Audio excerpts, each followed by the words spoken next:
Hello all students, very good morning and welcome to my YouTube channel. So students, हम इस lecture में कर रहे हैं आपके चैप्टर नंबर 3 इंडियन नेशनलिज्म के जो MCQ हैं। 20 MCQ हम पिछले पार्ट में कर चुके हैं। अब इसमें रिमेनिंग को देखते हैं। तो ये वेरी इंपॉर्टेंट है आपके एग्ज़ाम के लिए, CBSE पैटर्न पर है। तो लेट्स स्टार्ट। इस वीडियो को शेयर करना, लाइक करना और चैनल को सब्सक्राइब करना। So first question is, the peasant of Kheda district could not pay the revenue because they were किससे affected थे वो? All of the above. Extreme poverty थी वहाँ पे, the crop failure and a plague epidemic. Plague फैल गया था जो कि चूहों से फैलती बीमारी। क्वेश्चन नंबर 22 है इस सीरीज़ का दूसरा क्वेश्चन है, the relationship between the poor peasants and the Congress remained uncertain during the civil disobedience movement because they launched a no rent campaigning। ठीक है, इसका अगला क्वेश्चन है, Why was the Simon Commission sent to India in 1920? Simon Commission को क्यों भेजा गया था? ठीक है, तो इसको to try Indian revolutionary leader to frame a new constitution for India. इसका आंसर हम देखते हैं। तो इसका आंसर है to look into the functioning of Indian constitutional system and suggest reform. Indian constitution जो हमारा भारत का संवैधानिक सिस्टम बन रहा था उस टाइम पे, उसके लिए रिफॉर्म करने के लिए 1928 में। ठीक है, फिर हमने उसको कौन से हमने स्लोगन दिया था? Go back Simon. ठीक है, क्वेश्चन नंबर नेक्स्ट है, in the countryside rich peasants and Jats of Uttar Pradesh actively participated in the civil disobedience movement because क्योंकि इसका आंसर होगा they were very hard hit by the trade depression and falling prices. क्योंकि वो क्या हो गए थे, ट्रेड डिप्रेशन से जो डिप्रेशन आ गया था, जो मंदी का दौर आ गया था और प्राइस जो थी प्राइस गिर गए थे, उसकी वजह से वो परेशान थे। Which one of the following was the main reason behind the start of non-cooperation movement in 1920? क्या इसका मेन रीजन था? सबसे main, to fulfil the demand of for swaraj. ठीक है, swaraj, the mean of swaraj is independence. Next question है, why did General Dyer open fire on peaceful? General Dyer ने open fire क्यों कराया था? ये ही wanted to create feeling of terror awe in the minds of satyagrahis. ठीक है, जो सत्याग्रही थे उनके मन में वो डर पैदा करना चाहता था। ये पिछली वीडियो में भी क्वेश्चन करा दिया था।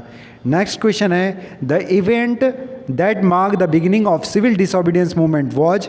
ठीक है, तो कौन सा वो था? वो ऑल ऑफ द दीज। ठीक है, the demand of Purna Swaraj 1929, independence day pledge 1930, the violent of salt law 1930। ठीक है, तो ये इवेंट है सिविल डिसओबीडियंस मूवमेंट के। क्वेश्चन नंबर नेक्स्ट है, which of one of the following statement is not the basic concept of satyagrahi? तो सत्याग्रही पहले वाला ए है, emphasis on the power of truth, बिल्कुल सही है। बी है, emphasis on the need of the restraint on self, emphasis is non violence, emphasis on enduring the British dominance. तो इसमें डी वाला गलत है, बाकी ऊपर वाले सही है। ठीक है, सत्याग्रही के बारे में। क्वेश्चन नंबर 29 है, why did the rich peasant community actively participated in the civil disobedience movement? जो रिच पीजेंट थे उन्होंने उसमें पार्टिसिपेट क्यों करा? Why did the rich peasant community actively participate? इसका आंसर क्या होगा? The government refuse to reduce the revenue demand. क्योंकि जो गवर्नमेंट ने रिफ्यूज़ कर दिया था कम करना, किस चीज़ को? रेवेन्यू को कम करना। नेक्स्ट क्वेश्चन है, which one of the following leader headed Awadh किसान सभा? तो अवध किसान सभा जवाहरलाल नेहरू थे इसके हेड। ठीक है, नेक्स्ट क्वेश्चन है, which one of the following is not true regarding the Jallianwala Bagh incident? ये पहला वाला पॉइंट ही गलत है, ये 13 अप्रैल को हुआ था। ठीक है, इसमें हम देखते हैं, ये 13 अप्रैल को हुआ था, इन्होंने 10 अप्रैल लिखा हुआ है, बाकी सारे पॉइंट इसमें सही है। नेक्स्ट क्वेश्चन है, which one of the following is not true regarding the Rowlatt Act? तो रॉलेट एक्ट के बारे में देखते हैं। It was passed by the Imperial Legislative Council in 1919। ठीक है, इसके लिए ये वाला पॉइंट क्या है? गलत है, बाकी सारे सही है। ठीक है, कौन सा? Rowlatt act. नेक्स्ट क्वेश्चन है, which one of the following is not true regarding the खिलाफत मूवमेंट?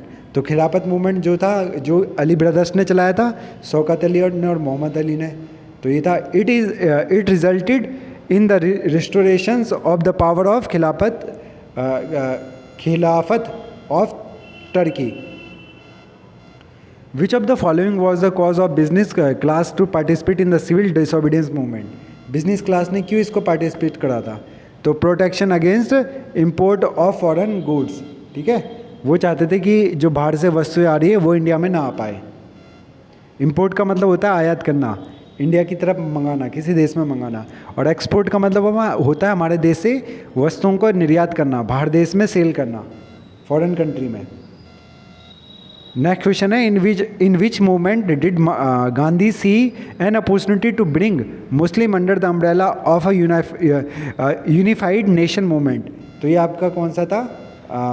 ये आपका ये नॉन कॉपरेशन मूवमेंट था. ठीक है, जिसमें उन्होंने खिलाफत को सपोर्ट कर क्या करा था, मुस्लिमों को भी अपने साथ मिला लिया था. विच one of the following is not true regarding the impact of the first world war. तो फर्स्ट वर्ल्ड वॉर ने डिफेंस एक्सपेंडिचर बढ़ गया था इंडिया का, हम उन पे ज़्यादा खर्च करने लग गए थे पैसा डिफेंस पे. डिफेंस जो आर्मी होती है, forced recruitments off shoulder. Yes, ज़बरदस्ती हम क्या कर रहे थे, उनको आर्मी में शोल्डर को भर्ती कर रहे थे. Income tax was introduced and customer duties. ये वाला पॉइंट है सही नहीं है, सी वाला, डी वाला सही नहीं है. The hardship ended with the war as the British introduce the Rowlatt Act. ठीक है, वॉर कब ख़त्म हुआ था? बाद में हुआ था. 37 क्वेश्चन है, which pact resolved the issue of separate electrode for Dalit between Gandhi and Ambedkar in 1930.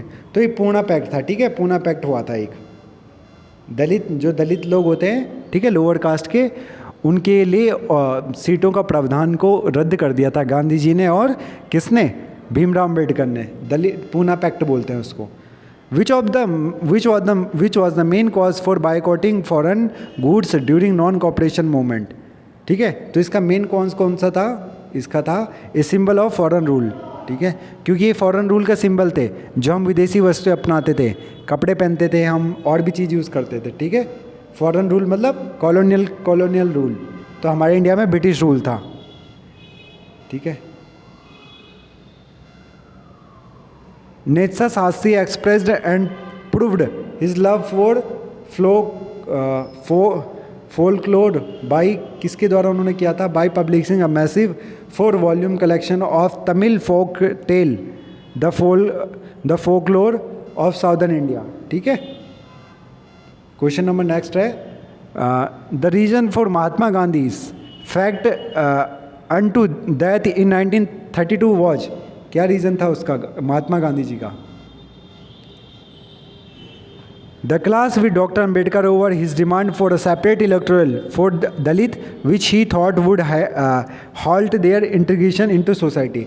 तो गांधी जी कहते थे कि ये ना हमारी सोसाइटी पे एक धब्बा हो जाएगा अगर हमने दलित लोगों के लिए अगर सेपरेशन दे दिया, उनको अलग से सीटें देना शुरू कर दी. तो the two great writer of Bengal and Madras who contribute to nationalism in the late 19th century through folklore were कौन से थे ये आपके?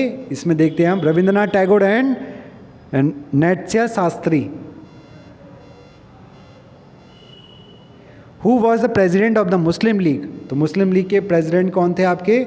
सर मोहम्मद इकबाल. 1930 में. ठीक है, सर मोहम्मद इकबाल थे, जिन्होंने सारे जहाँ से अच्छा लिखा था, यही थे शायद वो. The business group and industrial lost enthusiasm for the civil disobedience movement because the speed of violent activity worried them about prolonged disruptions of business and the failure of the round table conference made them afraid. इन चीज़ों ने इनको भयभीत कर दिया था. ठीक है, जो बिजनेसमैन थे, इसलिए उन्होंने सपोर्ट करा. Who presided over the December 1929 session of the Congress at Lahore and what was it demanded. तो ये जवाहरलाल नेहरू थे, उन्होंने पूर्ण स्वराज की डिमांड करी थी. ठीक है, इसका ये आंसर है. The leader of the peasants in the Gudem hills of the Andhra Pradesh कौन थे? वो अल्लूरी सीताराम राजू. ये इसी आंसर है. The two event which saved Indian politics is 1920. वो कौन से थे आपके? Both A and B. ठीक है। Government in Britain which had not a single Indian member, ठीक है, साइमन कमीशन वाला। और 2 बी है the world wide economic depression भी उस टाइम पे आ गया था। When was the non cooperation programme adopted, तो ये नागपुर में अपनाया गया था दिसंबर 1920 में, ठीक है। लास्ट क्वेश्चन कर लेते हैं हम। The growth of modern nationalism in India as in Vietnam is closely connected to all of the above, a sense of operation under colonialism, ठीक है। वियतनाम में भी इस तरह का आंदोलन चला था। A anti colonial movement, a discovery of unity to their struggle against colonialism, तो ये सारे मूवमेंट सही थे। तो होप सो आपको ये क्वेश्चन अच्छे लगे होंगे। इनको प्रैक्टिस करना और फास्ट फॉरवर्ड करके भी आप इसको देख सकते हो। Comment, like and subscribe my channel. Keep learning.